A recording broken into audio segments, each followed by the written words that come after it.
Okay masters. అందరికీ నమస్కారం. ముందుగా విజయదశమి శుభాకాంక్షలు. ఈరోజు మనం దసరా నవరాత్రులు ఎందుకు జరుపుకుంటాము? తర్వాత నవదుర్గల యొక్క ప్రాశస్త్యం ఏంటి? నవదుర్గల నుంచి మనం పొందవలసినటువంటి జ్ఞానం ఏంటి? నవరాత్రుల్లో అమ్మవారితో మనం ఏ విధంగా అనుసంధానం కావాలి? మన సమస్యలని ఏ విధంగా దాటాలి? ఈ టాపిక్స్ అన్నీ మనం కవర్ చేసుకోబోతున్నాం. అంతకంటే ముందు పరమ గురువులైనటువంటి పత్రిజీ గారికి, అలాగే వంశీ కిరణ్ గారికి పాద నమస్కారాలు. ఈ చక్కటి అవకాశం నాకు కల్పించినటువంటి సద్గురుస్ మూవ్‌మెంట్‌కి కృతజ్ఞతలు. మీ అందరికీ ఆత్మ నమస్కారాలు. సో, మాస్టర్స్ ఈరోజు మనం ముఖ్యంగా దసరా మనందరికీ తెలిసిందే. దసరా ఎందుకు చేసుకుంటాము? ఏంటి అనేది ఇంకొంచెం లోపలికెళ్ళి అందులో ఉన్నటువంటి జ్ఞాన కోణాన్ని మనం తీసుకుందాం. అంటే దసరా ప్రతి ఇయరు జరుపుకుంటూ ఉంటాము. మరి రకరకాలుగా అమ్మవారుల్ని రూపాలని తయారు చేసుకొని, ఒక్కొక్క రోజు ఒక్కొక్క అమ్మవారిని అలంకరించుకొని, ఆమెకి నైవేద్యాలిచ్చుకుంటూ, పూజలు చేసుకుంటూ చక్కగా మనం పండగ చేసుకుంటాం. అయితే ఆ పండగల యొక్క అంతరార్థం ఏంటసల? ఈ దసరా ఎలా వచ్చింది అన్నది చూద్దాము. ముందుగా దానవ వంశస్థుడైనటువంటి ధనువు అనేటువంటి ఒక రాక్షసుడుండేవాడు. రాక్షసుడంటే మీరు కూరలు అది ఇది అని ఊహించుకోకండి. అంటే నెగటివిటీ కొంచెం ఎక్కువగా ఉన్నటువంటి దాన్ని మనం రాక్షసుల కింద కొంచెం సాఫ్ట్‌గా ఉండే వాళ్ళని మానవుల కింద, ఇంకా సాఫ్ట్‌గా ఉండే వాళ్ళని దేవతల కింద మనము మాట్లాడుకోవచ్చు. అయితే ఈ ధనువు అనేటువంటి ఆయనకి ఇద్దరు కొడుకులుంటారనమాట. రంభుడు, కరంబుడు. సో, ఈ రంభుడు, కరంబుడు చాలా సాఫ్ట్‌గుంటారు. యాక్చువల్‌గా దానవ వంశంలో పుట్టారు కానీ వీళ్ళు చాలా మంచిగా ఉండేవాళ్ళనమాట. చాలా సాఫ్ట్‌గా ఉండేవాళ్ళు. అయితే వీళ్ళ జీవితంలో వీళ్ళకన్నీ ఉండేయి. చాలా చక్కగా జీవితం సాగుతూ ఉండేది. వీళ్ళకి బిడ్డలు లేరనమాట. అన్నదమ్ములిద్దరూ అయ్యో! మన వంశం ఇంతటితో ఆగిపోతుందా? మనకి బిడ్డలు కావాలి అని జెప్పి వాళ్ళిద్దరు ఏం చేస్తారంటే సాధనకి ఎళ్తారు. ధ్యానం చేసి దేవుడిని ప్రత్యక్షం జేసుకొని వరం కోరుకుందాం. మనం బిడ్డల్ని పొంది ఆ బిడ్డల ద్వారా నెక్స్ట్ వంశాన్ని ప్రొలాంగ్ చేసుకుందాం అన్నట్టుగా వాళ్ళు ఇద్దరు సాధనకెళ్తారనమాట. అయితే రంభుడేమో ఒక చెట్టు దగ్గర కూర్చుంటాడు. కూర్చొని అగ్నిదేవుడి కోసం తపస్సు చేస్తాడు. అలాగే కరంబుడు ఏం చేస్తాడంటే మడుగు ఒక మడుగు చూసుకొని, ఆ మడుగులో నీళ్ళల్లో కూర్చొని సాధన మొదలుపెడతాడు. అయితే వీళ్ళు సాధన చేస్తూ ఉండగా ఏమవుతదంటే, ఆ మడుగులో సాధన చేస్తూ ఉన్నప్పుడు ఆ కరంబుడిని ఇంద్రుడొచ్చి మొసలి రూపంలో చంపేస్తాడనమాట. లాక్కెళ్ళిపోతాడు. లాక్కెళ్ళిపోయి అతన్ని చంపేస్తాడు. ఎందుకంటే యాక్చువల్‌గా దానవులు తపస్సు చేసేది దేని కోసము? ఏయో కోరికలు కోరుకొని ఇంద్ర పదవి అది ఇది కోరుకుంటారు గదా! అలాగా భయంతోటి ఇంద్రుడేం చేస్తాడంటే ఓరినైనో నా పీఠానికే ఎసరు పెడతాడో ఏంటో, ఇంద్ర పదవి కావాలని కోరుకుంటాడో ఏంటో అని అనుకోని ముందే తపస్సు చేస్తున్నప్పుడే అతన్ని చంపేస్తాడనమాట. అంతే. తమ్ముడు చనిపోయాడన్న విషయం తెలిసి రంభుడు రగిలిపోతాడు. ఇంద్రుడు మేము బిడ్డల కోసం చేస్తుంటే తనకి ఏమన్నా ఇబ్బందవుతదేమో అని మమ్మల్ని ఇలా చేస్తాడా అని చెప్పి చాలా బాధపడతాడనమాట. బాధపడి సరే ఇప్పుడు నేను తపస్సులో ఉన్నాను గదా! మధ్యలో వెళ్ళకూడదు గదా! నా తపస్సుని నేను కంటిన్యూ చేసుకుంటాను అని జెప్పి కంటిన్యూ చేస్తాడు. చివరికి తన తలని నరికి అగ్నికి ఆహుతి ఇవ్వడానికి రెడీ అయిపోతాడు. తలని నరికేసుకుంటాడు. తలని నరకగానే అప్పుడు అగ్నిదేవుడు ప్రత్యక్షమవుతాడు. ప్రత్యక్షమయ్యి "ఏంటి నాయనా నీకేం కావాలి? ఎందుకిలాగా ఇంత కఠిన తపస్సు చేస్తున్నావు?" అని చెప్పి అడిగినప్పుడు రంభుడు అడుగుతాడనమాట. "నాకు ఒక పుత్రుడు కావాలి. నా తమ్ముడు ఎలాగో చనిపోయాడు. అయితే నా వంశాన్ని ప్రొలాంగ్ చేసుకోవడానికి ఒక పుత్రుడు కావాలి. కానీ ఆడు ఇప్పటిదాకా నార్మల్‌గా అనుకున్నాడు. కానీ ఎప్పుడైతే ఇంద్రుడు కరంబుడిని తమ్ముడిని చంపేస్తాడో అప్పుడు ఇతను రగిలిపోతాడు. నాకు కామరూపుడైనటువంటి అంటే ఆయన ఏ రూపం కోరుకుంటే ఆ రూపంలో ఉండేటువంటి త్రిలోక విజేత అయినటువంటి కొడుకు కావాలి. ఇంకా కొన్ని కొన్ని అడుగుతాడు. ఆ అలాంటి క్వాలిటీస్ ఉన్నటువంటి కొడుకు కావాలి అని జెప్పి ఇతను కోరుకుంటాడనమాట. సరే అని జెప్పి తదాస్తు అని జెప్పి అగ్నిదేవుడు ఎళ్ళిపోతాడు. ఓకే.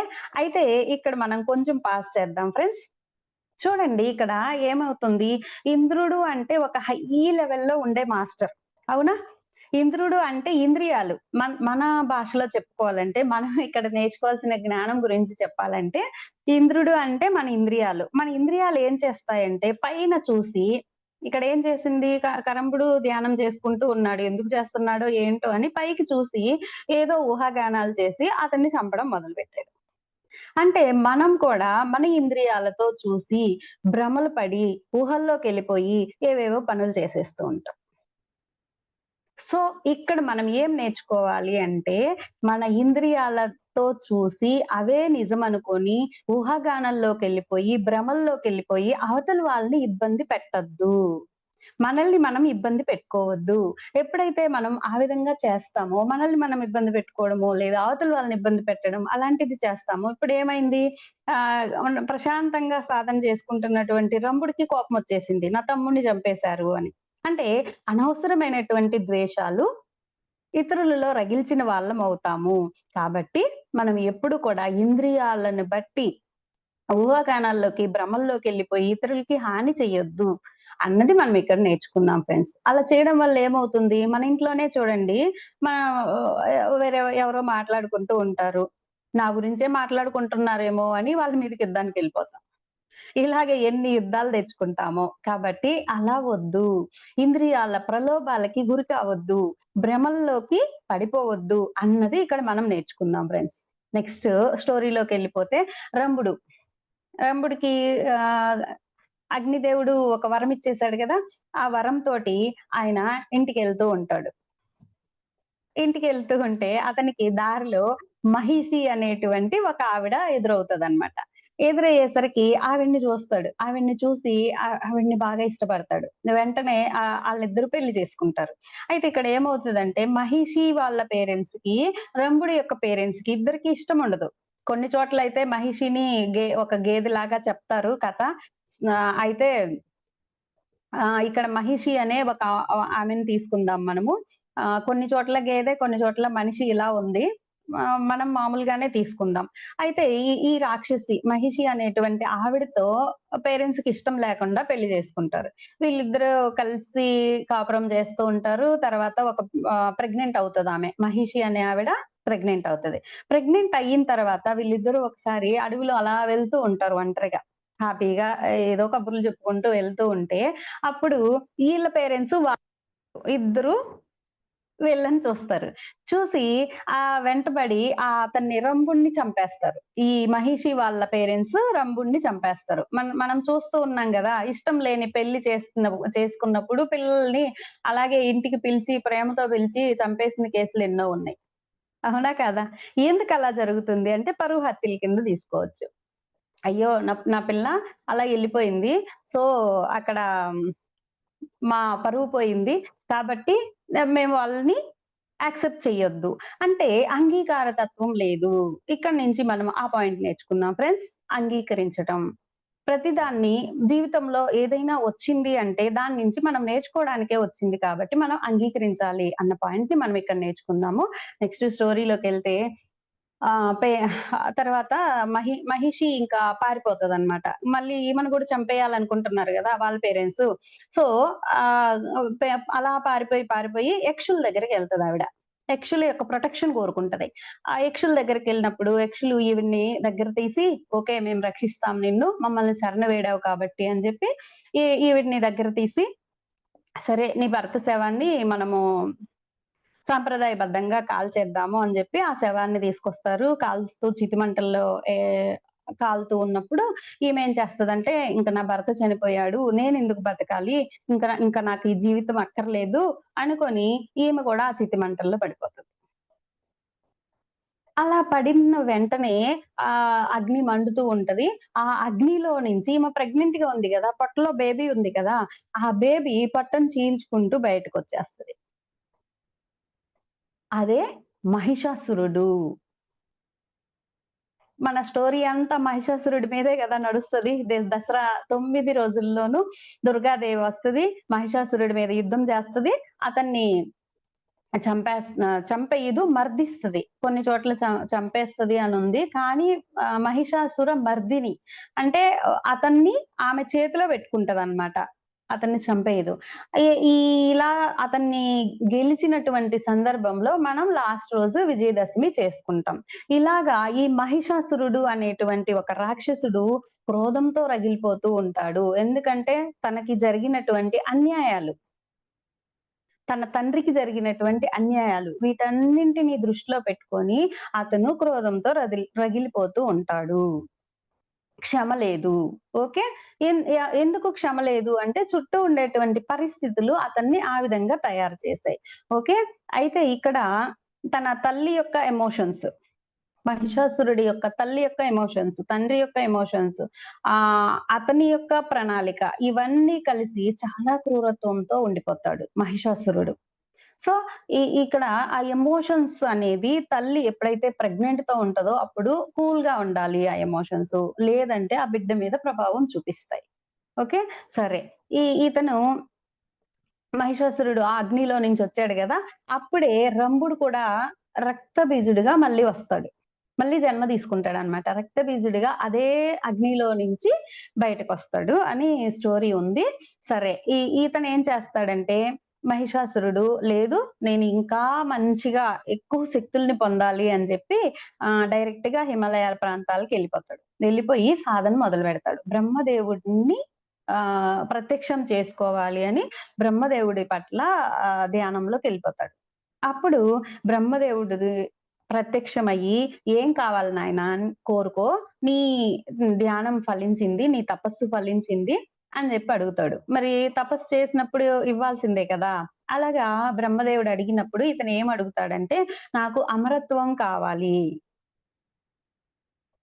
సో, అమరత్వమా? అది అది ఇంపాసిబుల్. ఎందుకంటే జన్మ తీసుకున్నాము అంటే మరణం ఉండాల్సిందే. కాబట్టి ఇంకేదన్నా కోరుకో అంటాడు. సరే అయితే అని జెప్పి ఆయన ఆలోచించి, ఒక స్త్రీ అయితే అబల. తను ఏమీ చెయ్యలేదు. తను నిస్సహాయురాలు. కాబట్టి నేను పురుషుల చేతుల్లో కానీ, దేవతల చేతుల్లో కానీ, రాక్షసుల చేతుల్లో గాని అని ఇలాగా లిస్ట్ చదువుతాడు. చదివి స్త్రీ చేతిలో చనిపోవాలి అని జెప్పి కోరుకుంటాడు. సో ఫ్రెండ్స్ ఇక్కడ అతని గొయ్యి అతనే తీసుకున్నాడు. అంటే అతనేమనుకున్నాడు ఒక స్త్రీ అంటే ఏమీ చేతకానిది. తను బలవంతురాలు కాదు. ఎలాంటి బలము ఉండదు. నాలాంటి వాడిని చంపేటువంటి శక్తి ఆవిడకి లేదు అని అనుకుంటాడు. అందుకని ఇక్కడ ఎవరిని తక్కువ అంచనా ఎయగూడదు. మనం గూడా చూడండి ఏముందిలే అనుకుంటాం. అదే పెద్దదై కూర్చుంటది మన జీవితంలో సమస్యలు. అదే చిన్నగా ఉన్నప్పుడే మనం దాన్ని కనుక డీల్ చేసుకోగలిగితే ఒక అత్తాకోడలికి గొడవలొస్తాయి. దాన్ని లైట్ తీసుకుంటాం. ఏముందిలే, ఏముందిలే అనుకుంటాం. చిలికి చిలికి గాలివానయిపోతది. అలా కాకుండా మనం చిన్నగా ఉన్నప్పుడే స్టార్టింగ్‌లోనే ఇద్దరు కూర్చొని చక్కగా మాట్లాడుకొని అవగాహన పెంచుకుంటే ఆ గొడవలు పెద్దవవ్వవు గదా! సో, దేన్ని కూడా తక్కువగా చూడొద్దు. ఇదేముందిలే అన్నట్టుగా ఉండొద్దు అని ఇక్కడ మనం నేర్చుకోవచ్చు. నెక్స్ట్ ఈ మహిషాసురుడు ఏం చేస్తాడంటే దేవతల మీద యుద్ధానికెళ్తాడు. అవన్నీ ఆక్రమించుకుంటాడు. ఇంద్ర పదవిని చేపడతాడు. ఇంద్రుడి స్థానాన్ని లాగేసుకుంటాడు. ఓకే. ఇలాగా ఇంద్రుడి స్థానాన్ని లాగేసుకొని కామ్‌గా ఉండకుండా అందరిని ఇబ్బంది పెడుతూ ఉంటాడు. అప్పుడు దేవతలందరూ కలిసి అలాగే ఋషులు, మునులు సమస్త భూమి మీద ఉన్నటువంటి వాళ్ళందరూ కలిసి త్రిమూర్తుల దగ్గరికెళ్తారు. అయ్యా!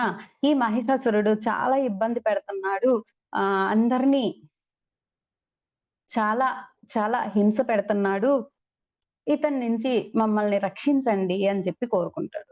అయితే ఇతనికి ఉన్న వరమేంటి? స్త్రీ చేతిలో చనిపోవాలి.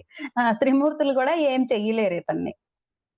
అంటే మహిషాసురుడు తను కోరుకున్నాడు, వరం తీసుకున్నాడు. వరం తీసుకోగానే ఏమైంది? అహంకారం పెరిగిపోయింది ఫ్రెండ్స్. సో, మనం కూడా ఏదైనా సాధించాము అంటే, ఒక చిన్న పనిలో మనం విజయం పొందాము అంటే, వెంటనే మనలో తెలియకుండానే ఒక అహమొచ్చేస్తది. ఆ అహము ఇతరుల్ని ఇబ్బంది పెట్టేలాగా అయిపోతది. అప్పుడు ఏమవుతది? యూనివర్స్ నుంచి ఆ అహాన్ని ఖండించడానికి మనకి సమస్య ఎదురవుతది. సో, ఎప్పటికప్పుడు మనలో అహంకారం రాకుండా మనల్ని మనం నిరంతరం చెక్ చేసుకుంటూ, దాన్ని బ్యాలెన్స్ చేసుకుంటూ ఉండాలి అన్నది ఇక్కడ మనం మహిషాసురుడి నుంచి నేర్చుకోవచ్చు. నెక్స్టు ఆహ్, వీళ్ళేం చేస్తారంటే త్రిమూర్తులు ఇంక మా వల్ల కాదు అని చెప్పి లక్ష్మి, పార్వతి, సరస్వతి ఈ ముగ్గురిని కలిపి ఈ ముగ్గురి యొక్క శక్తిని కనెక్ట్ చేసి దుర్గామాతగా సృష్టిస్తారు. చెప్తారనమాట. పార్వతీ మాతకి, లక్ష్మీ మాతకి, సరస్వతి మాతకి మీరు ముగ్గురు కలిస్తే ఈ సృష్టి మొత్తాన్ని సృష్టించినటువంటి ఆది దేవత అవుతారు. అలాంటి దేవత అయినటువంటి నువ్వు మాత్రమే మహిషాసురుడిని ఎదుర్కోగలవు కాబట్టి, నువ్వు ఇప్పుడు మీరు ముగ్గురు కలవాల్సినటువంటి సమయం వచ్చింది. మీరు ముగ్గురు కలిసి ఒకటిగా అయ్యి, ఆ శక్తితోటి మీరు మహిషాసురుడి మీద యుద్ధం చెయ్యాలి. అంటే మహిషాసురుడంటే మన మనసు బాగా పీక్స్‌లోకెళ్ళిపోయింది. అహంకారంతో మునిగిపోయింది. కామ, క్రోధ, లోభ, మోహ, మద, మాత్సర్యాలతో నిండిపోయింది. అలాంటప్పుడు మన మనసుని డీల్ చేయడం చాలా కష్టమైపోతది. అలాంటప్పుడు మనం చాలా పెద్ద శక్తిని తీసుకొని దాన్ని బ్యాలెన్స్ చేసుకోవాల్సొస్తది అన్నదే మనం ఇక్కడ నేర్చుకోవాలి. సో, ఇక్కడ ఆధిపత్య పోరు వచ్చింది, అమరత్వము ఉంది, అహంకారము ఇలాంటివన్నీ కూడా మనలో ఉన్నటువంటి మహిషుడు ఫ్రెండ్స్. వర్గాలనుకోండి. ఇవన్నీ మనలో ఉన్నటువంటి మహిషుడు. మరి ఆ మహిషుడిని మనం ఏం చెయ్యాలి అంటే, మ దానిని మర్దించాలి. మనకి వంశీ సార్ ఎప్పుడు చెప్తుంటారు గదా! మనసు ఉండాలా? ఉండొద్దా? తీసేస్తే ఇంకా హ్యాపీనెస్సే లేదు. ఊరికే ఒక బండలాగా ఉండిపోతాం. కాబట్టి ఉండాలి. మనసనేది ఉండాలి. అయితే అది మన చేతుల్లో ఉండాలి అంటాడు. అలాగా మన చేతుల్లో పెట్టుకోవడమే మహిషాసుర మర్దిని. మన మనస్సు మీద మనం విజయం సాధించడమే వర్గాలని మన చేతుల్లోకి తీసుకొని దాని మీద విజయం సాధించడమే అసలైన విజయదశమి అన్నది ఇక్కడ మనం జ్ఞాన కోణంలో తీసుకుంటాము. అయితే ఇంకా ఈ దసరా జరుపుకునే టైంలో పాలపిట్టని చూస్తారంట. ఎందుకు పాలపిట్ట అని అంటే, పాలపిట్ట ఇంద్రుడికి గుర్తంట. ఈ ఇంద్రుడిని చూసినప్పుడు అది శుభం జరుగుతుంది. ఎందుకు శుభం జరుగుతుంది అంటారంటే, రాముడు రావణాసురుడి మీద యుద్ధానికెళ్తున్నప్పుడు పాలపిట్ట ఎదురైంది. దాంతోటి అతనికి విజయమొచ్చింది. ఇంకో విషయం ఏంటంటే, రాముడు రావణాసురుడి మీద గెలిచినటువంటి రోజు కూడా విజయదశమి. చెడు పైన మంచి విజయం సాధించిన దానికి గుర్తుగా విజయదశమి అనేది జరుపుకోవడం కూడా మనం చూస్తూ ఉంటాము. అలాగే ఇంకొక స్టోరీ కూడా ఉంది. అర్జునుడు తర్వాత పాండవులు వీళ్ళందరూ కూడా అరణ్యవాసానికెళ్తూ ఉన్నప్పుడు ఒక జమ్మి చెట్టు మీద వాళ్ళ యొక్క ఆయుధాలన్నీ దాచిపెడతారంట.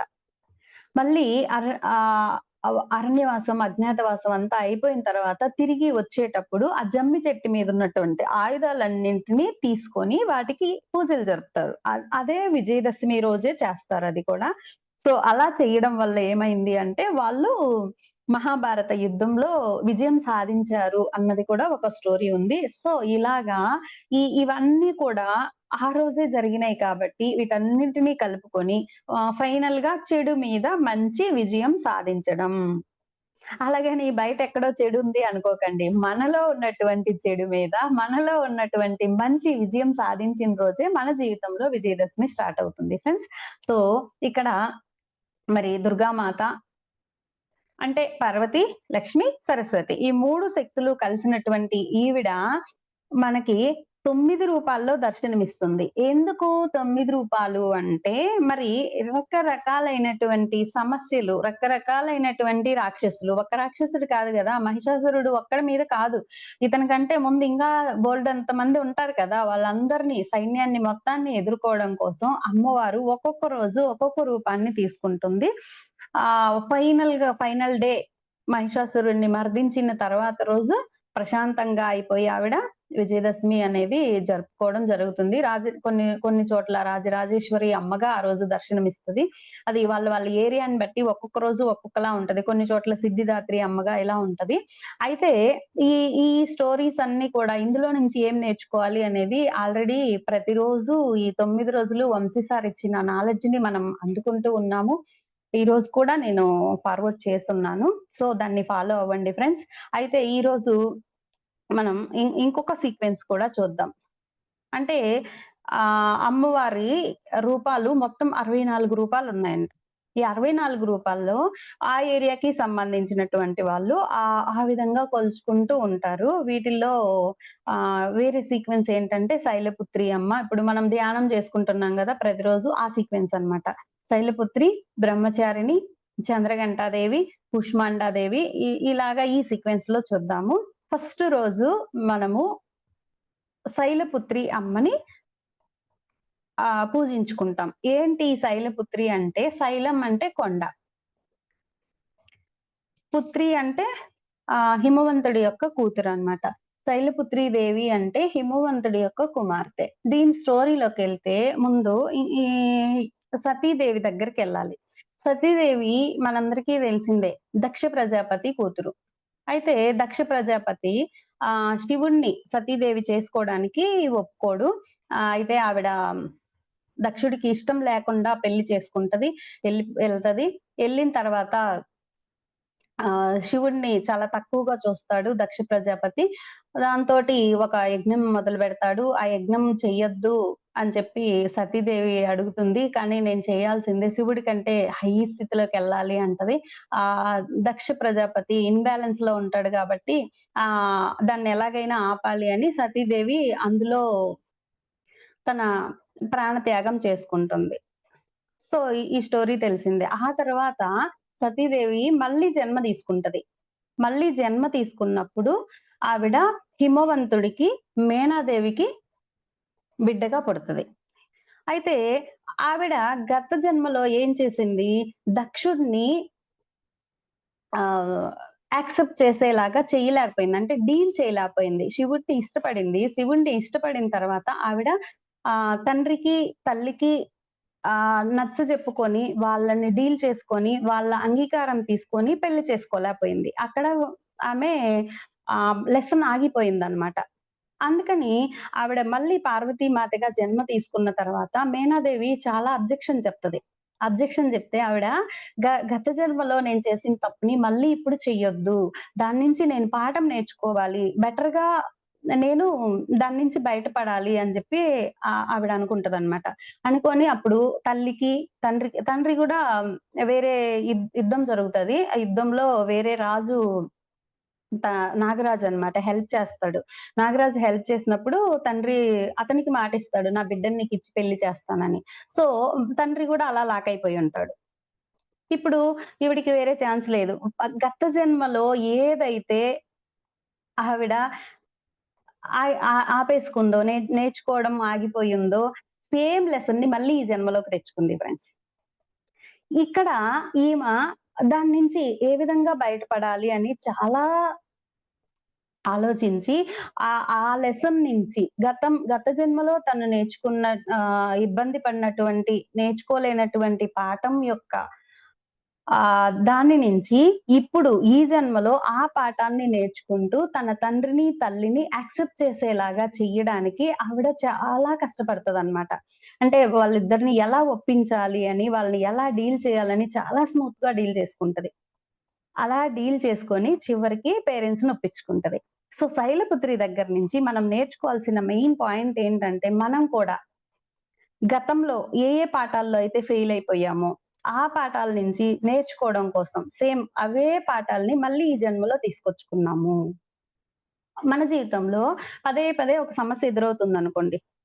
ఆ సమస్య ఎదురవుతున్నప్పుడు, ఆ సమస్యని మనం డీల్ చేయడం నేర్చుకోవట్లేదు.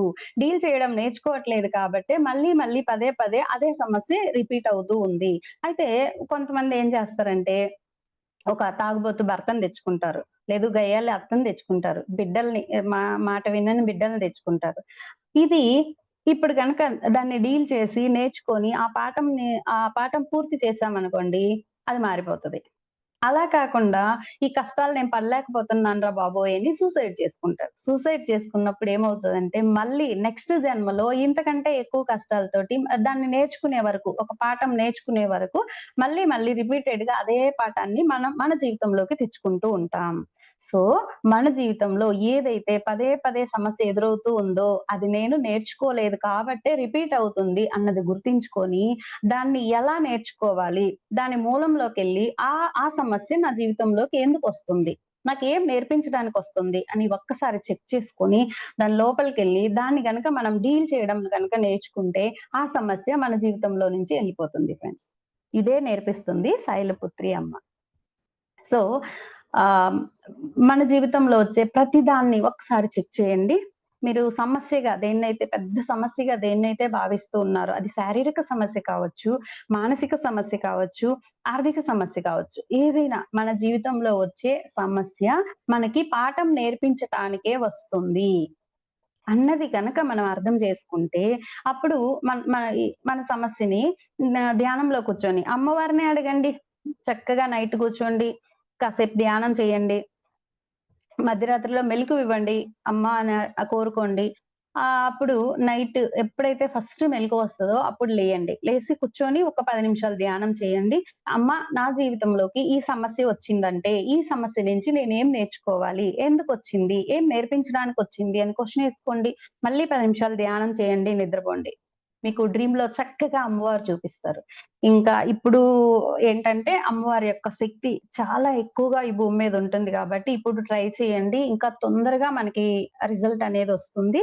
సో, శైలపుత్రి అమ్మ నుంచి మన జీవితంలో వచ్చే సమస్యలు ఏం నేర్పించటానికొచ్చాయో, అవి ఎలా నేర్చుకోవాలి అన్నది మనకి నేర్పిస్తుంది అమ్మ. నెక్స్ట్ రెండో ఆహ్, అమ్మవారి యొక్క రూపంలోకెళ్ళిపోదాం ఫ్రెండ్స్. రెండో అమ్మవారి యొక్క రూపం ఏంటంటే బ్రహ్మచారిణి దుర్గ. బ్రహ్మచారిణి దుర్గ. ఈవిడ కమండలం పట్టుకొనుంటుంది. జపమాల పట్టుకొనుంటుంది. ఈవిడ చేతుల్లో ఇవి 2 ఉంటాయన్నమాట. ఒకటి కమండలము, రెండోది జపమాల. అంటే ఇక్కడ శైలపుత్రిగా అమ్మానాన్నలని ఒప్పించుకుంది. శివుడిని పెళ్లి చేసుకోవడానికి యాక్సెప్ట్ చేసారు వాళ్ళు. యాక్సెప్ట్ చేసిన తర్వాత మరి శివుడి దగ్గరికెళ్తది. శివుడు ఒప్పుకోడు. ఆమెని పెళ్లి చేసుకోవడానికి నిరాకరిస్తాడు. ఎందుకంటే వాళ్ళిద్దరి మధ్యలో ఆయనేమో శివుడేమో హయ్యర్ స్థితిలో ఉంటాడు. పార్వతీమాత ఇంకా ఆ స్థితిలోకి రాలేదు. గత జన్మలో సతీదేవిగా ఉన్నప్పుడు ఆయన చెప్తాడన్నమాట. బ్రహ్మదేవుడు, విష్ణుమూర్తి వీళ్ళిద్దరూ చెప్తారు. నువ్వు నీ శక్తి రూపము సతీదేవి. మరి శక్తిని పెళ్లి చేసుకోవాలంటే ఆవిడకి ఇంకా ఆ స్థితి రాలేదు. చేసుకోవడం వల్ల ఇబ్బందులొస్తాయి తప్ప సృష్టికి మంచి జరగదు అంటే సరే తను నేర్చుకుంటుందిలే చేసుకో అని జెప్పి అలా చేస్తారు. తర్వాత మనకు తెలిసిందే గదా! అయితే ఇప్పుడు ఇంకా శివుడు గట్టిగా కూర్చుంటాడనమాట. ఆవిడకి ఇంకా ఆ స్థితి రాలేదు కాబట్టి నేను యాక్సెప్ట్ చెయ్యను అని జెప్పి చెప్తాడు. అప్పుడు ఈమె ఏం చేస్తదంటే ఎలాగైనా సరే పరమాత్ముడు శివుడి యొక్క స్థితిలోకి ఎళ్ళాలి అని జెప్పి ఆమె జపమాల పట్టుకొని కూర్చుంటది. ధ్యానంలో కూర్చుంటది. శివుడిని భర్తగా పొందాలి. అది ఆమె టార్గెట్. ఆ టార్గెట్ తోటి ఏం చేస్తది, భౌతికంగా అన్ని ట్రై చేస్తది. మనకి వంశీ సార్ ఎప్పుడు చెప్తుంటారు గదా! మన్మధుడిని పిలుస్తది, డాన్స్‌లేస్తది, ఇవన్నీ చేస్తది. అయితే అవన్నీ అవ్వవు. దేని వల్ల శివుడు ఆవిడకి కనెక్ట్ అవ్వట్లేదు. సో, ఫైనల్‌గా మన్మధుడు భస్మం అయిన తర్వాత ఆవిడకి అర్థమవుతదనమాట. ఓహో! భౌతికంగా నేనేం చేసినా సరే నా నేను సక్సెస్ అవ్వలేను. సో, నా ఆత్మశక్తిని పెంచుకోవాలి. నేను కూడా శివుడి స్థాయికి చేరుకున్నప్పుడు మాత్రమే ఆయన నన్ను అంగీకరిస్తాడు అని జెప్పి చక్కగా ధ్యానంలో కూర్చుంటది. శివుడి దగ్గరికెళ్ళి ఆయన ఎదురుగానే కూర్చుంటదనమాట. కూర్చొని సాధన మొదలుపెడతది. సో, ఇక్కడ అమ్మకి ఒక కోరికొచ్చింది. ఆ కోరికని నెరవేర్చుకోవాలి అని ప్రాపంచికంగా ఎన్నో ఎన్నో ప్రయత్నాలు చేసింది. అయినా అవ్వలేదు. దాంతోటి ఆవిడేం చేసింది? ఆవిడ ఆత్మశక్తిని పెంచుకోవడం మొదలుపెట్టింది. ఆవిడ కోరిక ఏదైతే ఉందో, ఆ కోరికకి తగ్గ ఫ్రీక్వెన్సీని ఆమె అందుకోవడం కోసం సాధన మొదలుపెట్టింది. అంటే మనం కూడా మన జీవితంలో మన కోరికలు నెరవేర్చుకోవడానికి ప్రాపంచికంగా ఎంత ట్రై చేసినా అవ్వట్లేదు. అవ్వనప్పుడు మనం కూడా ఏం చెయ్యాలి? మన యొక్క శక్తిని పెంచుకోవాలి. అంటే ఇప్పుడు ఒక చిన్న పిల్లాడున్నాడు. చిన్న పిల్లాడికి బండి కొనియమంటే కొనిస్తామా? కొనియ్యం గదా! అలాగే పెద్దవాడయిపోయాడోడు. పెద్దవాడు అయిపోయిన తర్వాత బండి కొనియమంటే కొనిస్తాం. ఎందుకంటే వీడు డీల్ చేయలేడు. వాడు డీల్ చేయగలడు. సో, మనకు కూడా మనం కోరుకున్నటువంటి కోరికని హ్యాండిల్ చేయగలిగేటువంటి కెపాసిటీ ఎప్పుడైతే తెచ్చుకుంటామో, అప్పుడు యూనివర్స్ మనకి దాన్ని అందిస్తుంది. అంటే మన కోరిక ఫిజికల్‌గా ఎంత ప్రయత్నం చేసినా అవ్వనప్పుడు మన ఆత్మశక్తిని పెంచుకొని, ఆత్మశక్తి ద్వారా మనం దాన్ని సాధించుకోవచ్చు అన్నది మనకి బ్రహ్మచారిణి దుర్గా అమ్మ నేర్పిస్తుంది. ఇంకా ఆమె ఒకే దాని మీద దృష్టి పెడతది. నేను మహాదేవుడిని అందుకోవాలి. ఇంక వేరే ఏం లేదు. మనం చూడండి ఒక ఇల్లు కావాలి అనుకుంటాం. ఇంటి కోసం ప్రయత్నం మొదలుపెడతాం. వెంటనే నాకొస్తుందంటావా? ఇలా నెగెటివ్ పెట్టేస్తాం. అంటే ఒక కోరిక కోరుకునేది మనమే. ఆ కోరికకి నెగెటివ్ పెట్టేది మనమే. అలా కాకుండా మనం ఒక కోరిక కోరుకున్న తర్వాత దాని కోసం పరిపూర్ణంగా ట్రై చెయ్యాలి అని చెప్పేదే బ్రహ్మచారిణి దుర్గా అమ్మ. నెక్స్ట్ మూడో అవతారంలోకెళ్ళిపోదాం. అమ్మవారి మూడో రూపం ఏంటి అంటే చంద్రఘంటాదేవి. చంద్రఘంటాదేవి అంటే ఈమె చంద్రుడి యొక్క ఆకారము గంట రూపంలో ఉంటుందంట ఈమె తల మీద. సో, చంద్రుడు అంటే దేనికి ప్రతీక? మనసుకి ప్రతీక. మానసికమైనటువంటి రోగాలు, మానసికమైనటువంటి రుగ్మతలు ఎవరైతే ఉంటారో, అలాంటి వాళ్ళు చంద్రఘంటాదేవి యొక్క శక్తితో కనెక్ట్ అవ్వడం ద్వారా మానసిక రోగాల నుంచి బయటపడొచ్చంట. అయితే ఇక్కడ శివుడిని పెళ్లి చేసుకోవాలి అనుకుంది. అమ్మానాన్నలని ఒప్పించుకుంది. తర్వాత బ్రహ్మచారిణి అమ్మగా సాధన మొదలుపెట్టింది. సాధన చేసి శివుడిని మెప్పించుకుంది. ఆయన స్థాయిలోకెళ్ళింది. ఎళ్ళిన తర్వాత మరి పెళ్లి జరగాలి. పెళ్లి జరుగుతూ ఉన్న టైంలో ఏమవుతదంటే, శివుడు తన యొక్క గణాలతోటి ఆయనతోటి ఎవరుంటారు? భూత ప్రేతాలుంటాయి. ఆ భూత ప్రేతాలు వాటన్నింటిని తీసుకొని ఆయన పార్వతీమాతని పెళ్లి చేసుకోవడానికొస్తాడు. వచ్చినప్పుడు మేనాదేవి వెల్కమ్ చెప్పాలి గదా! మరి. వీళ్ళేమో ఒక మంచి ఆహ్, దాన్నేమంటారు? మంచి సంస్కృతి, సాంప్రదాయం వీటన్నిటిలో ఒక రిచ్‌గా ఉండేటువంటి వాళ్ళు. శివుడిని చూస్తే ఎలా ఉన్నాడు? జటాజూటాలతో ఉన్నాడు. మెడలో పాముంది. వెనకాతల భూత ప్రేతాలన్నీ ఉన్నాయి. అవన్నీ చూసి మేనాదేవి భయపడిపోతది. మానసిక రుగ్మతలోకెళ్ళిపోతది. ఎళ్ళిపోయి వాళ్ళందరూ కూడా భయపడిపోతారనమాట. పార్వతీమాత యొక్క రిలేటివ్స్ అందరూ భయపడిపోతారు. భయపడిపోగానే ఆమె పడిపోతది. ఇదేంటి ఇలాంటి రూపం నా అల్లుడు ఇలా ఉంటే ఎలాగా? ఈ భూత ప్రేతాలేంటి? ఊరినైనా ఈ ఈ వీటితో నా బిడ్డ ఎలా జీవిస్తది వీళ్ళందరితో కలిసి అని జెప్పి ఆవిడ పడిపోతదనమాట. అంటే మానసికంగా ఒకటి క్రియేట్ చేసుకుంది. దాని నుంచి ఆమె ఒక భయంలోకెళ్ళిపోయింది. ఇప్పుడు పార్వతీమాత ఏం చేస్తదంటే చంద్రఘంటాదేవి అన్నమాట. ఈమె ఏం చేస్తదంటే ఆహ్, శివుడి యొక్క అంతరంగంతో కనెక్ట్ అయిపోయి, ఆ శివుడి యొక్క చైతన్యంతో కనెక్ట్ అయిపోయి, శివుడితో చెప్తదనమాట. "నువ్వు ఇలా రావడం వల్ల మా వాళ్ళందరూ భయపడుతున్నారు. మా వాళ్ళు మానసికంగా ఇబ్బంది పడుతున్నారు. కాబట్టి నువ్వు నార్మల్ రూపం ధరించు స్వామి" అని చెప్పి అడుగుతది. అడిగినప్పుడు శివుడు ఒక మంచి మహారాజులాగా రెడీ అయిపోయి, చుట్టూ ఉండే గణాలు కూడా మంచిగా రెడీ అయిపోయి వస్తారనమాట. అంటే చంద్రఘంటాదేవి మనకి ఏం నేర్పిస్తుంది అంటే, మనలో ఉన్నటువంటి భయాలు, బ్లాక్స్ వీటన్నింటిని క్లియర్ చేసుకోవడం కోసం ఆవిడ యొక్క ఎనర్జీని మనకిస్తుంది. మన లోపల రకరకాల భయాలుంటాయి. ఫర్ ఎగ్జాంపుల్ చాలా మందికి కలలో పాములు తరుముతూ ఉంటాయి. పరిగెడుతూ ఉంటారు. పాములంటే విపరీతమైన భయముంటదనమాట. ఆ భయం పోగొట్టుకోకపోతే ఏమవుతది? నెక్స్ట్ జన్మలో ఆ పాములు ఆడించుకునేలాగా పుట్టి, ఆ భయం పోగొట్టుకోవాల్సుంటది. అలాగే బాత్రూమ్స్ బాత్రూమ్‌కి సంబంధించినటువంటి ఒక అసహ్యం అనేదుంటుంది. మరి ఈ అసహ్యం పోగొట్టుకోవడానికి మళ్ళీ జన్మ తీసుకొని, ఆ బాత్రూమ్స్ కడుక్కుంటూ అలా ఉండాలి. ఈ డ్రీమ్స్ అన్నిట్లో మనకి ఎందుకు కనిపిస్తాయి ఇవి అంటే, వాటిని పోగొట్టుకోవడానికి మన ఆత్మ అక్కడ ప్రయత్నం చేస్తూ ఉంది. ఇక్కడేమో మనము అలాగే ప్రవర్తిస్తూ ఉన్నామనుకోండి, అప్పుడు దాన్ని పోగొట్టుకోవడం కోసం మన ఆత్మ ఏం చేస్తదంటే, ఇంకొక జీవాత్మని ఈసారి పంపించేటప్పుడు అలాంటి పనులు చేసేటువంటి పరిస్థితుల్ని కల్పించుకునే విధంగా ఒక జన్మ తీసుకొని దాన్ని క్లియర్ చేసుకుంటది. అంత దూరం తెచ్చుకోకుండా మనకి చంద్రఘంటాదేవి స్టోరీలో మనం నేర్చుకోవాల్సిందేంటంటే ఆమె ఏం చేసింది? శివుడి యొక్క చైతన్యంతో కనెక్ట్ అయింది. అక్కడ ఆవిడ చెప్పుకుంది. అలాగే మనలో ఉండేటువంటి ఈ భయాలు, బ్లాక్స్, అసహ్యాలు ఇవన్నీ కూడా ధ్యానంలో కూర్చొని మన చైతన్యంతో కనెక్ట్ అయ్యి, "నువ్వు అలాగా ఉండొద్దు. ఎందుకంత అసహించుకుంటున్నావు? ఎందుకంత భయపడుతున్నావు?" ఇలాగా మనలో ఉన్నటువంటి బ్లాక్స్‌ని క్లియర్ చేసుకోవచ్చు అన్నది మనకిక్కడ అమ్మ నేర్పిస్తూ ఉంది ఫ్రెండ్స్. So, next Kushmanda Devi. నాలుగో అవతారం కుష్మాండాదేవి. ఇక్కడ కూష్మాండాదేవి ఏం నేర్పిస్తుంది అంటే, కు అంటే చిన్న, ఉష్మము అంటే శక్తి, అండము అంటే విశ్వం. అంటే తన యొక్క శక్తితో ఒక విశ్వాన్ని సృష్టించింది. అమ్మవారు తన శక్తితో విశ్వాన్ని సృష్టించింది.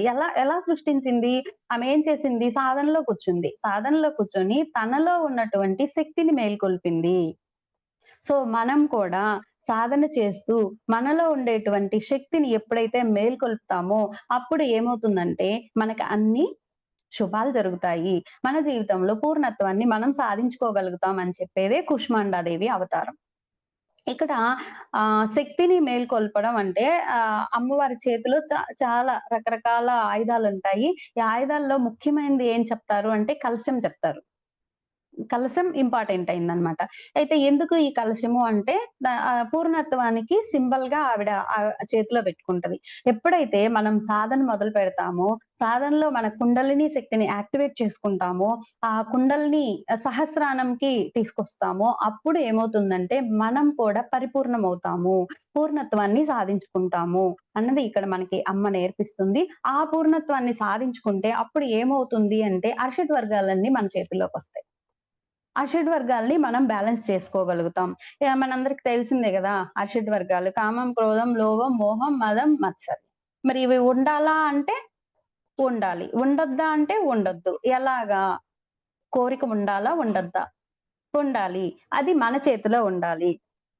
కోపం ఉండాలా? ఉండొద్దా? మన చేతిలో ఉండాలి. ఇలాగా అషడ్ వర్గాలన్నీ కూడా మన చేతిలో పెట్టుకునే స్థితి ఎప్పుడొస్తుంది అంటే, మనలో ఉన్నటువంటి శక్తిని మేల్కొల్పినప్పుడు. ఆ బ్యాలెన్స్ అవుతుంది అన్నది ఇక్కడ మనకి కూష్మాండాదేవి అమ్మ నేర్పిస్తుంది. నెక్స్ట్ ఐదో అవతారంకొచ్చేటప్పటికి స్కందమాత. ఈ స్కందమాత సింహ వాహనం మీద ఉంటుంది. సింహ వాహనం అంటే ఏంటి అంటే నిశ్చలత్వానికి, నిర్మలత్వానికి సింబల్. అంటే ఆవిడ నిశ్చలంగా ఉంటుంది. నిర్మలంగా ఉంటుంది. అంతే కాకుండా స్కంద అంటే స్కందుడు అంటే ఎవరంటే కార్తికేయుడనమాట. కార్తికేయుడి యొక్క మాత. అంటే కార్తికేయుడితో కలిసి కూర్చొనుంటుందంట ఈవిడ. తారకాసురుడిని సంహరించటానికి కార్తికేయుడికి కావాల్సినటువంటి నాలెడ్జ్ అంతా అందిస్తుంది. సో, మంచిగా శిక్షనిస్తది.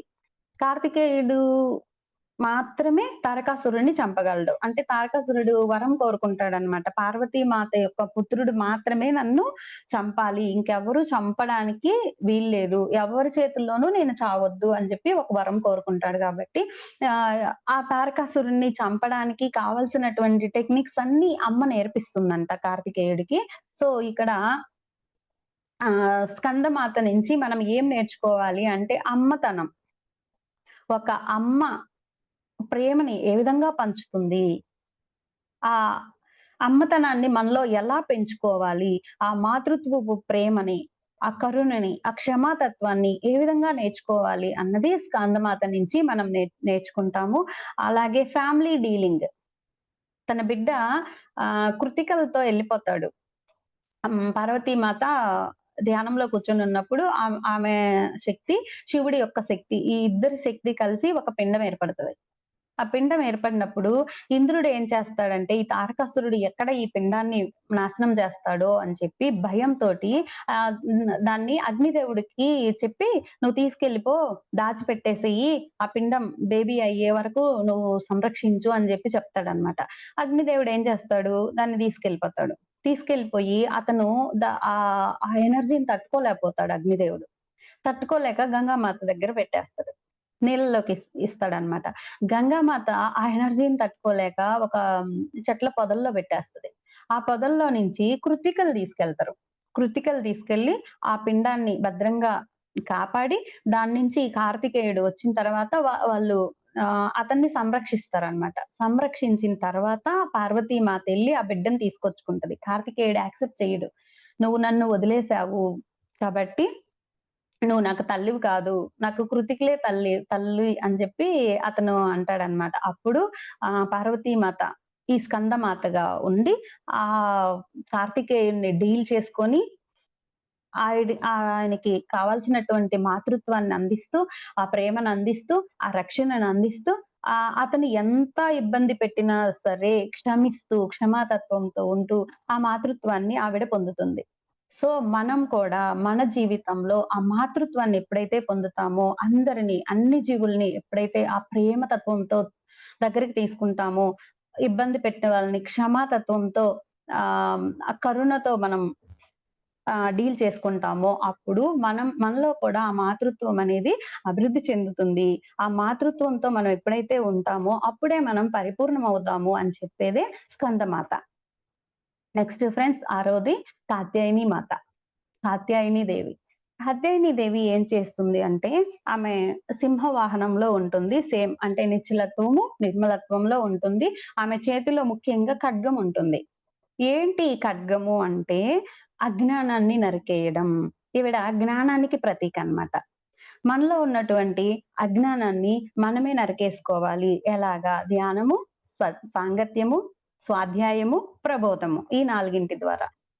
ఎప్పుడైతే మనలో జ్ఞానం వికసిస్తుందో, అంతర్దృష్టిని పెంచుకుంటామో, అప్పుడు మనము మన యొక్క చైతన్యాన్ని వికసింపచేసుకుంటాము. అలా చెయ్యాలంటే ఏం చెయ్యాలి అంటే అమ్మ ఏం చెప్తుంది అంటే వాక్ శుద్ధి. నిరంతరం మన వాక్కు శుద్ధిగా ఉండాలి. నెగెటివ్ మాటలు రావద్దు. ఎవరి గురించి మాట్లాడొద్దు. కంప్లెయింట్లు మాట్లాడొద్దు. జడ్జ్ చెయ్యొద్దు. వీటన్నిటిని మనం ఎప్పుడైతే ఫాలో అవుతామో అప్పుడు మనలో వాక్ శుద్ధి మొదలవుతుంది. నెక్స్ట్ విచక్షణ. ఎవరు ఏది చెప్తే అది వినేయకుండా విచక్షణని ఉపయోగించాలి. ఇది ఎంతవరకు కరెక్టు, ఎంతవరకు రాంగు. విచక్షణ అన్న ఖడ్గాన్ని మనం తీసుకోవాలి అని చెప్తుంది అమ్మ రూపం. నెక్స్ట్ మన అంతరంగాన్ని వినడం. మన అంతరంగం ఏదైతే చెప్తుందో దాన్నే వింటూ, దాన్నే ఎప్పుడైతే ఫాలో అవుతూ ఉంటామో అప్పుడు మనలో జ్ఞానం వికసిస్తుంది. అంతర్దృష్టి పెరుగుతుంది. ఈ వీటిని పెంచేదే కాత్యాయని అమ్మ. సో, చూడడం ద్వారా, వినడం ద్వారా, మాట్లాడడం ద్వారా మనం ఏవైతే లోపలికి తీసుకుంటామో వాటిని విచక్షణ అన్న ఖడ్గంతోటి మంచి, చెడు ఏది అవసరం, ఏది అవసరం లేదు అన్నది చూసుకొని దాన్ని ఫాలో అవుతూ మనం ఎప్పుడైతే ఉంటామో అప్పుడు మన చైతన్యం వికసిస్తుంది అని చెప్పేదే కాత్యాయని మాత. నెక్స్ట్ ఏడోది మహాకాళి. ఏంటి మహాకాళి అంటే ఈమెని శుభంకరి అని కూడా పిలుస్తారు. ఇంకొక పేరు. తర్వాత కాలరాత్రి అని కూడా పిలుస్తారు.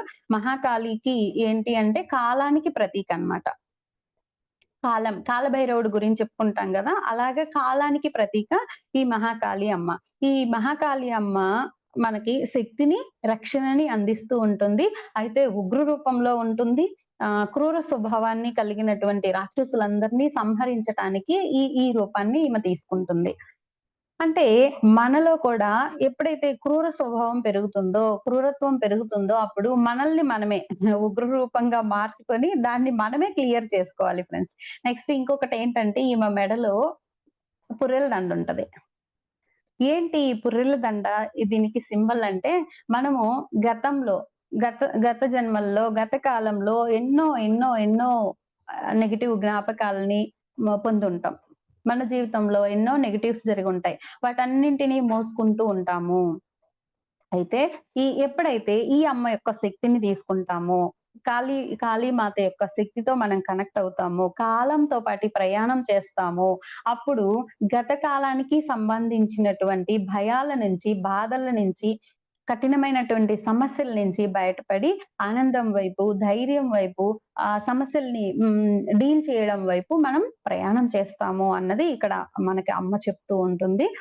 సో, గతకాలపు తర్వాత గత జన్మల యొక్క వాసనల నుంచి బయటపడాలి అన్నది ఇక్కడ మనం ముఖ్యంగా నేర్చుకోవాలి. ఫర్ ఎగ్జాంపుల్ ఒక తల్లి బిడ్డను కోల్పోయింది. బిడ్డను కోల్పోయినప్పుడు మహా దుఃఖంలో ఉండిపోతది. దుఃఖంలో ఉన్నప్పుడు ఆవిడ ఏం చేస్తది? తనని తాను కోల్పోవాలని చూస్తది. అయితే ఇక్కడ ఎప్పుడైతే మనం ఆ కాలానికి కనెక్ట్ అయిపోతామో, కాలం యొక్క శక్తితో మనం కనెక్ట్ అవ్వడం మొదలు పెడతామో అప్పుడేమవుతదంటే ధ్యానంలో చాలా మందికి మనకి వంశీ సార్ చెప్తారు గదా! మీ బిడ్డని కోల్పోయావా? ఎక్కడికెళ్ళాడు? ఇంకొక లోకంకెళ్ళాడు. కావాలంటే చూసుకో. ధ్యానంలో కూర్చో.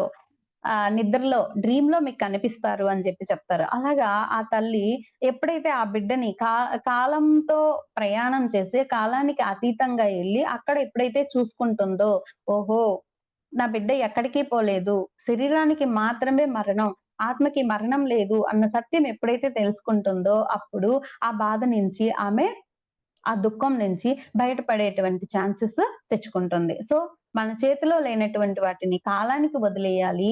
దుఃఖము, బాధల్లో ఉన్నప్పుడు మనం మౌనంలో ఉంటూ, మన మనస్సుని మనం ఎలా బ్యాలెన్స్ చేసుకోవాలి అనేది నేర్పించేదే మహాకాళి అమ్మ. ఈ మహాకాళి అమ్మనే మహిషాసుర మర్దినిగా కూడా మనం చెప్పుకోవచ్చు. మహిషాసుర మర్దిని అంటే దుర్గామాతని చెప్పుకుంటాం గదా! సో, అంటే ఈవిడ ఏం చేస్తుంది? త్రిశూలం ఉంటుంది చేతిలో. కిందన కాలు కిందన మహిషాసురుడుంటాడు. అతని మీద ఈ త్రిశూలాన్ని పెట్టుంటది.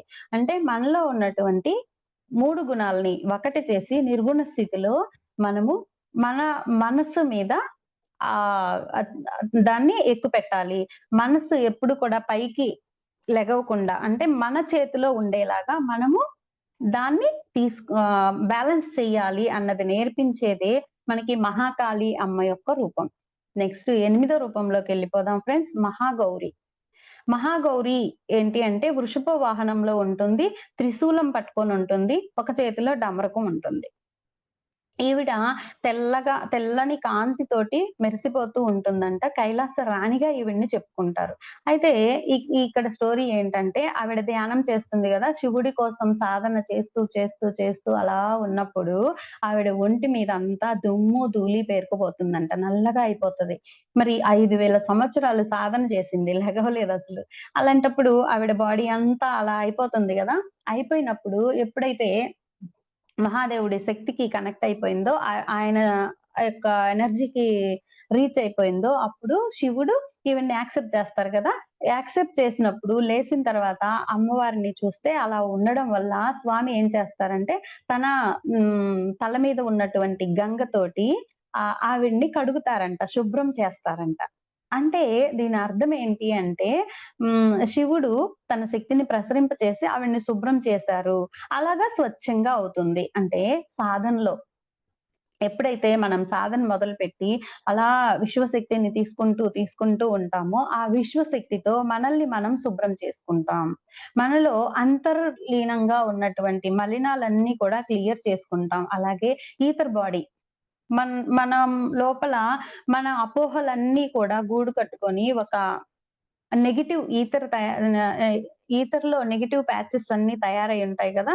వీటన్నింటిని మనం తీసుకునేటువంటి విశ్వశక్తి ద్వారా క్లియర్ చేసుకోవాలి. శుభ్రం చేసుకోవాలి. అలా ఎప్పుడైతే మనం శుభ్రం చేసుకుంటామో, అప్పుడు మనం కూడా కాంతివంతంగా తయారవుతాం.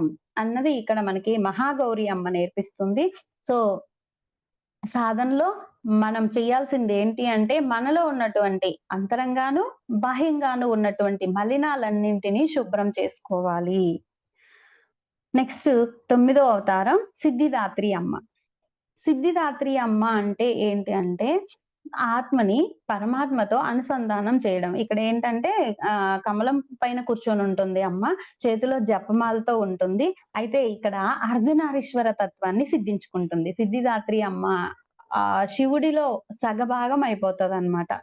ఎలా సగభాగం అయ్యింది అంటే, ఆవిడ తనని పరమాత్ముడితో కనెక్ట్ చేసుకుంది. అలాగే మనం కూడా మనం సాధన చేస్తూ ఉన్నప్పుడు మనము మన ఆత్మని పరమాత్మతోటి కనెక్ట్ చేసుకోవాలి అని చెప్పేదే సిద్ధిదాత్రి అమ్మ. సో, ఎప్పుడైతే మనం ఇలాగా నిరంతరం జీవాత్మని ఆత్మతో అనుసంధానం చేస్తూ, ఆత్మని పరమాత్మతో అనుసంధానం చేస్తూ, వేలో మనం సాధన చేసుకుంటూ ముందుకెళ్తామో, అప్పుడు మన లోపల మనకి అతీంద్రియ శక్తులు ఆల్రెడీ ఉంటాయి. ఆ అతీంద్రియ శక్తులనేవి మనకి ఉపయోగపడడం మొదలుపెడతాయి ఫ్రెండ్స్. సిద్ధి అంటే సిద్ధించుకోవడం. ఏది కావాలో దాన్ని సాధించుకోవడం. ఎప్పుడైతే మనం ఇలా సాధన చేస్తూ ముందుకెళ్తామో, అప్పుడు మనకి ఏది కావాలంటే అది సిద్ధిస్తుంది అని చెప్పేదే సిద్ధిదాత్రి అమ్మ తత్వం. అప్పుడు మనపై మనం విజయం సాధిస్తాం. మనపై అంటే మన మనస్సు పైన మన ఆత్మ విజయం సాధిస్తుంది. అలా ఎప్పుడైతే విజయం సాధించిందో అప్పుడే మన జీవితంలో విజయదశమి సిద్ధిస్తుంది అని చెప్తుంది ఈ దసరా నవరాత్రుల్లో ఉన్నటువంటి అమ్మవార్ల యొక్క తత్వం. సో, శైలపుత్రి అమ్మ నుంచి మనం గతంలో ఏవైతే పాఠాలు నేర్చుకోలేదో ఆ పాఠాలని మళ్ళీ ఇప్పుడు నేర్చుకోవడం అనేది మనం చెయ్యాలి అన్నది చెప్తుంది. నెక్స్ట్ బ్రహ్మచారిణి అమ్మ సాధన అంతరంగ సాధన చెయ్యాలి. బాహ్య సాధన కాదు అని చెప్తుంది. చంద్రఘంటాదేవి మానసిక రుగ్మతల్ని ఎలా బ్యాలెన్స్ చేసుకోవాలి అన్నది మనకి నేర్పిస్తుంది. కూష్మాండాదేవి మనలో ఉన్నటువంటి శక్తిని ఏ విధంగా మేల్కొల్పుకోవాలి అన్నది నేర్పిస్తుంది. స్కందమాత మనలో ఉన్నటువంటి మాతృత్వపు లక్షణాలని ఎలా పెంపొందించుకోవాలి అనేది నేర్పిస్తుంది. కాత్యాయని అమ్మ వాక్ శుద్ధి, విచక్షణ, అంతర్వాణిని వినడం వీటన్నిటి ద్వారా మనలో ఉన్నటువంటి జ్ఞానాన్ని వికసింప చేసుకోవడం, అంతర్దృష్టిని పెంచుకోవడం ఎలాగా అనేది నేర్పించేది. మహాకాళి వచ్చేసి మనస్సుని బ్యాలెన్స్ చేసుకుంటూ కాలానికి ఏ విధంగా సరెండర్ అవ్వాలి అన్నది మనకి నేర్పిస్తుంది. మహాగౌరి అమ్మ సాధనలో విశ్వశక్తిని తీసుకొని మన ఈథర్ బాడీని ఏ విధంగా శుభ్రం చేసుకోవాలి అనేది నేర్పిస్తుంది. సిద్ధిదాత్రి అమ్మ మన ఆత్మని పరమాత్మతో అనుసంధానం చేయడం ద్వారా మనం కావాల్సినవన్నీ ఏ విధంగా సిద్ధించుకోవచ్చు అనేది నేర్పిస్తుంది. ఇలాగా మన జీవితంలో మనం సాధన చేసుకుంటూ ముందుకెళ్ళి మనం విజయం సాధించాలి అని చెప్తుంది. అయితే దీనికోసం మనకి అమ్మ ఏంటంటే ఆహ్, రాత్రులు. దేవి నవరాత్రులు. ఏంటి రాత్రులు అంటే దీనికోసం రాత్రుల్ని ఉపయోగించుకోమని చెప్తుంది. మనకి వంశీ సార్ చెప్పున్నారు గదా! దీనికోసం మనం ప్రతిరోజు ఎప్పుడైతే 72 శ్వాసలు సాధన చేస్తామో, జ్ఞానసిద్ధి కోరుకుంటామో, అప్పుడు మనలో ఉన్నటువంటి అంతర్గుణాలు, మనలో ఉన్నటువంటి బ్లాక్స్, మనలో ఉన్నటువంటి భయాలు ఇవన్నీ కూడా అర్చిడ్ వర్గాల్లో ఎక్కడ లాక్ అయ్యున్నామో అవన్నీ తెలుసుకుంటూ, వాటిని ఎప్పటికప్పుడు మార్పు చేసుకుంటూ ఆహ్, అక్కడ ఏవైతే నేర్చుకున్నామో వాటిని భూమి మీద ఇక్కడ భౌతిక ప్రపంచంలో ఇంప్లిమెంట్ చేసుకుంటూ మనం ఎప్పుడైతే ముందుకెళ్తామో, అప్పుడు మన జీవితంలో కూడా విజయం సాధించగలుగుతాము అని చెప్పేదే ఈ Vijayadashami. Thank you masters. Thank you.